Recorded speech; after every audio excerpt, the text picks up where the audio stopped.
गेल्या आठवड्याभरापासून बुलढाणा जिल्ह्यामध्ये इंधनाची टंचाई भासत आहे आणि यामुळे वाहनधारक ज्या ठिकाणी पेट्रोल डिझेल उपलब्ध आहे त्या पंपावरती मोठ्या प्रमाणामध्ये गर्दी करताना दिसत आहेत। आपण बघू शकतो मी सध्या चिखली तालुक्यातल्या मेकर फाटा इथल्या पेट्रोल पंपावरती उभा आहे।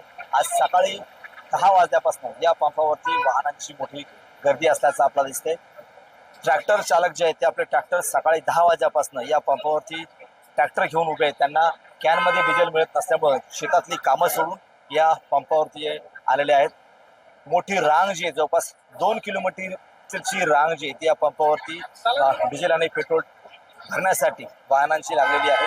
दुसऱ्या बाजूला पेट्रोलची जी रांग आहे ती दुचाकींची ती सुद्धा या ठिकाणी लागली असल्याचं दिसतंय। सकाळी 10 वाजल्यापासून ही रांग जी आहे ती वाहनधारकांची एवढ्या मोठ्या 43 डिग्री सेल्सिअस च्या तापमानामध्ये वाहनांची रांग या ठिकाणी लागली असल्याचं आपल्याला दिसतंय। एकंदरीत पाहिलं तर सध्या शेतीची कामं सुरू आहेत।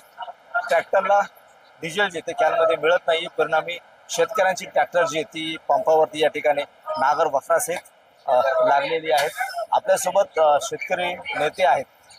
काय नेमकं अडचण जाते शेतकऱ्यांना? डिझेल मिळत नाहीये, ट्रॅक्टरला सध्या मशागतीची कामं सुरू आहेत, काय अडचण जाते शेतकऱ्यांना सध्या? शेतकऱ्यांना 20-20, 25-25 किलोमीटरहून शेतातले कामं सोडून ट्रॅक्टर डिझेलसाठी ट्रॅक्टर इथे लाईनीत लावावं लागतात। 5-5, 6-6 घंटे ज्या पंपावर डिझेल असले त्या पंपावर लाईनीत राहून म्हणजे शेतीचे मशागतीचे कामं करायचे का 7 जूनला मान्सून दाखल होणार आहे, पेरणी सुरू होणार आहे, पण पूर्व मशागतीचे कामं करायचे का डिझेलसाठी रांगा लावायच्या, ही देशातली फार भयंकर परिस्थिती आज उद्भवलेली आहे।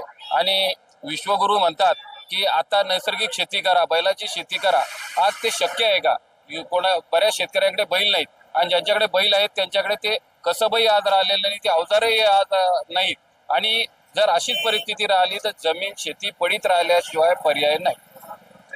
नक्कीच जर का ट्रॅक्टरला डिझेल जर का कॅनमध्ये मिळालं नाही तर शेतकऱ्यांना मोठा त्रास सहन करावा लागतो। अनेक ज्या गाड्या आहेत त्या गाड्या या लाईनमध्ये लागल्या आहेत। मोठमोठ्या जिल्ह्यातून जे आहेत ते गाड्या रस्त्यानं जाणारं जे वाहनं आहेत ते सुद्धा या ठिकाणी लागलेले आहेत। आपण जर पाहिलं तर सध्या शेतीची कामं या ठिकाणी सुरू आहेत आणि डिझेल मिळत नसल्यामुळे शेतकऱ्यांना मोठ्या अडचणीचा सामना करावा लागतो। येत्या 15 दिवसामध्ये शेतकऱ्यांना पेरणी करावी लागणार आहे, मात्र शेती पडीत राहते की काय डिझेल अभावी, अशा प्रकारची परिस्थिती सध्या बुलढाणा जिल्ह्यामध्ये निर्माण झाली आहे। कॅमेरामन निलेश देशमुखसह गणेश सोळंकी, TV9 मराठी, बुलढाणा।